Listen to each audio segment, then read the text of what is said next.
السلام علیکم۔ کل میری بہنوں نے بہت اچھا رسپانس دیا اور انہوں نے کہا کہ ہماری دعائیں جو ہے وہ قبول ہو جائیں، ہم لوگ دعائیں مانگنا نہیں چھوڑتے۔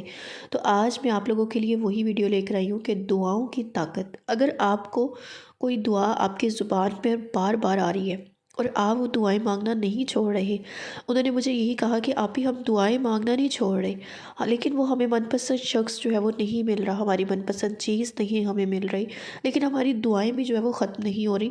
تو آپ اس کے بارے میں ہمیں کچھ بتائیں کہ ایسا کیوں ہو رہا ہے۔ تو اگر آپ کی دعا آپ کی زبان پہ بار بار آتی ہے تو آج میں آپ لوگوں کو اس کے بارے میں بتاؤں گی کہ ایسا کیوں ہوتا ہے، کیوں آپ بار بار ایک ہی دعا مانگ رہے ہوتے ہیں، کیوں آپ کے دل سے وہ چیز کا خیال نہیں جاتا۔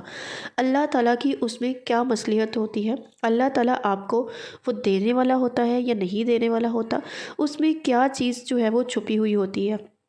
اب اس کے بارے میں آپ لوگوں کو آج بتانے والی ہوں، تو ویڈیو کو پورا دیکھیے گا، ویڈیو کو غور سے سنیے گا تاکہ آپ کے تمام سوالات کے جوابات اس ویڈیو کے اندر آپ کو مل سکیں۔ پھر آپ لوگ میسج کرتے ہو اور آپ لوگ ویڈیو پوری نہیں دیکھتے، تو چلے ویڈیو کو کرتے ہیں سٹارٹ۔ نہ چاہتے ہوئے بھی اگر کوئی دعا آپ کی زبان پر بار بار آتی ہے تو ہو سکتا ہے وہی تمہارے نصیب میں بھی ہو۔ ہر شخص کا کوئی نہ کوئی اسماعیل ہوتا ہے جس کو اللہ کی راہ میں قربان کرنا بہت مشکل ہوتا ہے، مگر اسے قربان کیے بنا اللہ کا قرب نصیب نہیں ہوتا۔ کسی کا مال، کسی کی اولاد، کسی کا قرب اور کسی کا پیار اس کے اسماعیل ہوتے ہیں۔ دنیا میں آزمائش انہی کے لیے ہے جنہیں اللہ چاہتا ہے، اور قربانی پر صبر وہی کرتے ہیں جو اللہ کو چاہتے ہیں۔ تمہارا مانگنا اس رب العالمین کو بہت پسند آتا ہے۔ تمہیں کیوں لگتا ہے کہ وہ تمہیں کچھ دینا نہیں چاہتا؟ تم کیا جانو وہ تمہاری دعاؤں کو پانے کے لیے کوشش دکھاتا ہے۔ وہ تمہیں دکھاتا رہتا ہے، وہ خوش کرتا ہے کہ میرا بندہ مجھ پر کتنا یقین کرتا ہے۔ جب تم انتہائی غیر یقینی حالات میں بھی اس سے مانگتے ہو تو دیکھتا ہے کہ میرا بندہ میرے اختیارات کو بن دیکھے کتنا مانگتا ہے۔ دیکھی ہوئی چیزوں سے پیار کرنا تو کتنا آسان ہے، مگر جب تم بن دیکھے تم رب کو مناتے ہو تو رب فرشتوں کو بلا کر کے کہتا ہے کہ دیکھو میرا بندہ بن دیکھے مجھ پر کتنا مان رکھتا ہے۔ جب تم دعاؤں کی کن کے لیے آسمان کی جانب تکتے ہو تو رب خوش ہو جاتا ہے، تو رب بہت خوش ہوتا ہے کہ میرا یہ بندہ جانتا ہے کہ میرے کن کا فیصلہ آسمان سے آئے گا۔ وہ تو رب ہماری شارک سے بھی زیادہ قریب ہے، وہ تو وہی ہے 70 ماؤں سے زیادہ ہم سے محبت کرتا ہے۔ وہی تو ہے جو ہمارے لیے بہترین حکمت تیار کرتا ہے۔ وہی تو ہے جو بار بار آزما کر اپنے قریب کرتا ہے۔ وہی تو ہے جو سجدے کی ہمیں توفیق عطا کرتا ہے۔ یہ سب کچھ صرف ہمارا رب خود بخود کرواتا ہے ہم سے۔ تو کاش اللہ روز آخرت کی ایک صفحے پر لکھ دے کہ جاؤ تمہیں میں نے معاف کیا، زندگی کے ہر دکھ تکلیف رنج و غم سے آزاد کیا، جاؤ تمہارا ہر گناہ معاف کیا، جاؤ کہ تمہاری ایک نیکی کے بدلے میں جنت کی بشارت دے دوں گا، تمہارے ایک نیک دل کے بدلے تمہیں جنت میں گھر دیا جائے گا، جاؤ کہ تمہیں غموں کے بدلے نہ ختم ہونے والی خوشیاں اور آسانیاں مل جائیں۔ وہی تو ہے میرا رب جو مجھے رنج و غم میں تنہا نہیں چھوڑتا۔ وہی تو ہے جس کو کچھ بتائے بغیر مجھے چین نہیں پڑتا۔ میرا ہمراز غمخوار میرا رب ہی تو ہے۔ لوگ منت مانگتے ہیں، دھاگے باندھتے ہیں، میں کعبہ شریف کی تصویر دیکھ کر کہتی ہوں پہلی نظر کی دعا سمجھ کر میرے دل کی خواہش پوری کر دے۔ اے اللہ، اللہ کی ذات تو بھر دیتی ہے، اللہ کی ذات پر بھروسہ کرو۔ وہ زخم جن کی شفا کسی طبیب کے ہاتھ میں نہیں ہوتی، کیا وہ تمہیں یوں ہی چھوڑ دے گا؟ سسکتے ہوئے جب درد بھرتا ہے تو تم سوائے سسکنے اور درد کو برداشت کرنے کے لیے اور کوئی حل نہیں پاتے اور سمجھتے ہو کہ تمہارے درد کی کوئی دوا نہیں، تمہارا درد کوئی نہیں جانتا۔ تو بتاؤ کیا وہ نہیں جانے گا جس نے تمہیں پیدا کیا؟ وہ جو تمہارا خالق ہے وہ تمہارے درد کا بھی تو خالق ہے۔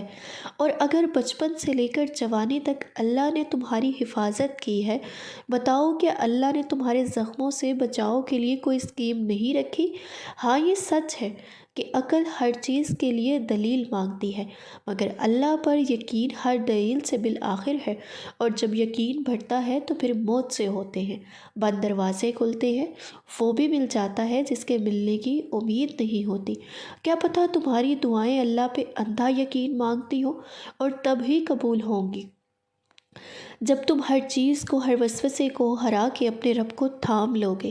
کیا پتہ تم کی مان لو گے، اس کی رضا میں راضی ہو جاؤ گے، تو اس سے اگلے ہی پل تمہیں تمہاری منزل مل جائے گی جب تم اس پر پختہ یقین رکھتے ہو۔ اور اگر تم اپنے رب سے محبت کرو گے تو وہ بھی تمہیں جوڑے رکھے گا اور تمہاری زندگی میں نیک لوگوں کا ساتھ لکھے گا، تمہاری عزت کی حفاظت کرے گا۔ اگر تم سے کوتاہی ہو بھی گئی ہو تو شیطان کی طرف سے اس سوچ کو کچل ڈالو کہ تم پاکیزہ نہیں رہی، اور سنو، تم ایک بار سچے دل سے توبہ کر دیکھو اور اللہ کے ہو جاؤ۔ لوگ تمہیں تھامیں یا نہ تھامیں، رب تمہیں تھام لے گا۔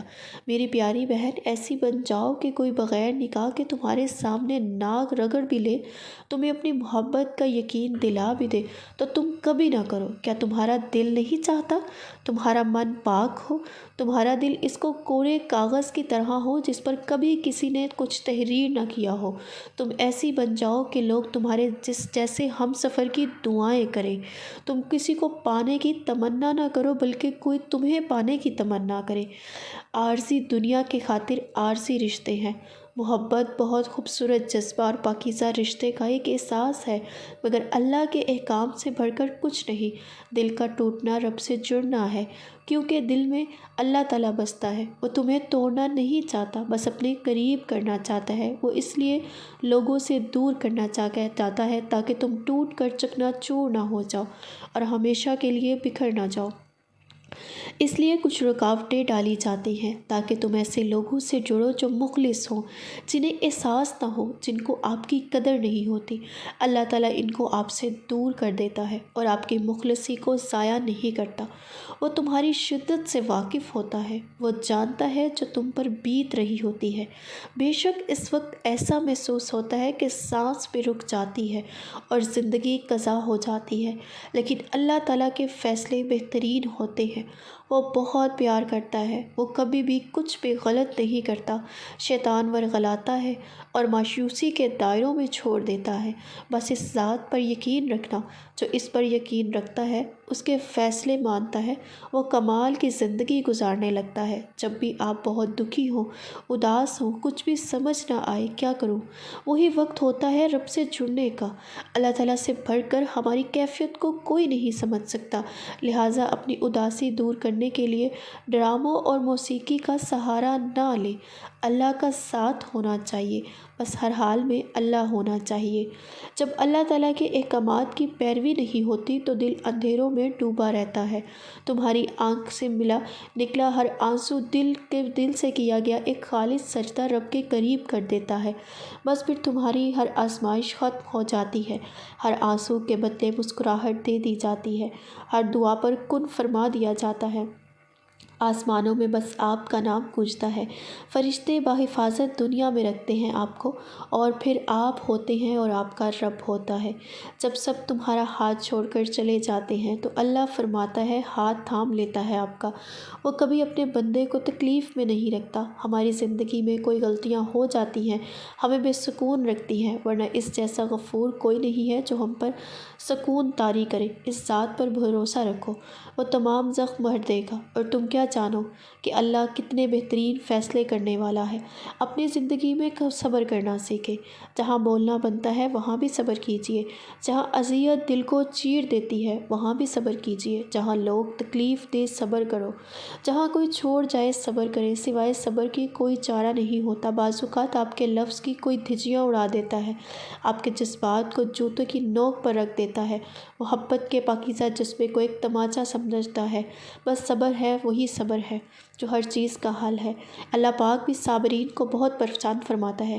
جو انسان کرتا ہے اور جو کیا اور وہ اس کی صورت میں واپس لوٹا دیا جاتا ہے۔ اور اس بات کا یقین رکھے، اگر کوئی تذلیل کرتا ہے اور دل کی دلکشی وار کو اجاڑ دیتا ہے تو بھی صبر کرے، ہر چیز کا مداوع ہوگا۔ اللہ پاک پر یقین رکھے، وہ اپنے بندوں کی سنتا ہے۔ وہ اپنے بندوں کی بہت بہترین سنتا ہے۔ جب آپ سچے ہیں تو بے فکر رہیں، آپ کی دعائیں رائگاں نہیں جائیں گی۔ رب سے مانگے، رب سنے گا، ہمیشہ سنے گا۔ اللہ پاک سچائی کو دیکھتا ہے، وہ سب جانتا ہے جو آپ پر گزری ہے، وہ بے بسی بخوبی جانتا ہے۔ حالات جو بھی ہو صبر کریں، بے شک میرا اللہ کن فرما دے گا۔ سورۃ کاف میں ایک سبق ہمارے لیے یہ بھی ہے، جب کچھ ایسا ہماری زندگی میں ہو رہا ہو جس کی سمجھ نہ آئے کہ ہمارے ساتھ ایسا کیوں ہوا، تو ہمیں صبر کرنا چاہیے، کیونکہ ضروری نہیں کہ ہمیں ہر چیز کی حکمت فوراً ہی سمجھ میں آ جائے۔ کبھی کبھی وقت کے ساتھ باتیں سمجھ آتی ہیں۔ ہمارے ساتھ اگر کچھ بظاہر برا بھی ہوا ہو اور ہمیں وہ اپنا نقصان لگ رہا ہو، تو وہ بعد میں سمجھا جاتا ہے کہ وہ اصل میں نعمت ہی تھی۔ وہ جو نقصان ہوا اصل میں ہمارے لیے اس وقت بہترین تھا۔ اگر ایسا نہ ہو سکتا، بعد میں ہم اس چیز میں بڑا نقصان اٹھاتے یا ہم اپنے ہی فیصلے پر پچھتاتے، لیکن اللہ کو ہر شے کا علم ہے، اسی لیے وہ ہمیں بچا لیتا ہے۔ یہ باتیں وقت کے ساتھ ساتھ سمجھ آتی ہیں۔ وقت سارے راز کھول دیتا ہے۔ جب کسی دل کو اللہ پاک اپنے لیے خالص بنا لیتا ہے نا، تو اسے توڑتا ہے۔ جب بھی اس دل میں اللہ کے سوا کسی اور کی محبت آنے لگتی ہے، تو وہ رب جب محبوب کو چیزیں انسان سے دور کرتا ہے، جتنی بار وہ دل دنیا کی طرف لپکتا ہے، اتنی بار اس کا دل توڑا جاتا ہے، اتنا ہی اس سے ٹھکرایا جاتا ہے، جہاں تک کہ اس کو احساس ہو جاتا ہے جب دل میں رہنے والے لائق محبت صرف اللہ ہے۔ اور پھر ٹوٹ کر انسان جب بکھر کر رب کے پاس آتا ہے، گرتا ہے نا، تو وہ رب تھام کر اپنی رحمت کی آغوش میں لے لیتا ہے۔ اور پھر ایک وقت آتا ہے جب اس دل میں رب کے سوا کوئی خواہش نہیں رہتی۔ یہ ٹوٹے ہوئے دل، ٹھکرائے ہوئے دل بہت نایاب ہو جاتے ہیں، جس میں رب کی محبت بڑی تیزی سے سما جاتی ہے۔ بے شک بہت خاص ہوتے ہیں وہ دل جنہیں وہ اپنی محبت کے لیے چنتا ہے۔ تم باقاعدگی سے نماز اور قرآن پڑھنے لگ جاؤ، یقین کرو رب تمہاری سب مشکلیں دور کر دے گا۔ جب تم رب کی چاہت پر اپنا سر جھکا دو گے تو پھر وہ تمہاری چاہت کے لیے کن کہہ دے گا۔ رب ایسی محبت کے لیے کن کہہ دیتا ہے جس کو نبھانے کی چاہت اور کوشش دونوں طرف سے ہو۔ دنیا سے تھک ہار کر تھکے بدن اور بوجھل دل کے ساتھ جب سجدہ کیا جاتا ہے تو اللہ سارے دکھ درد سمیٹ لیتا ہے۔ بے شک اللہ کے ذکر سے ہی لوگوں کے دلوں کو سکون ملتا ہے۔ انسان جتنا مرضی اس فانی دنیا کے پیچھے بھاگ لے، اسے وہ سب نہیں ملے گا۔ اس فانی دنیا کے پیچھے، انسانوں کے پیچھے، یہ کبھی بھی سکون قلب کا باعث نہیں بنے گی۔ دل کی بے قراری کا علاج صرف اللہ کے ذکر میں ہے، صرف اللہ کے ذکر میں ہے۔ اللہ تعالیٰ ہی آپ کے دلوں کو سکون دینے والا ہے۔ بے چین دل صرف اللہ کی ذکر کرنے سے ہی چین پائیں گے۔ اس لیے اللہ کا ذکر کریں، اللہ کو یاد کریں اور اس کے ساتھ رجوع کریں۔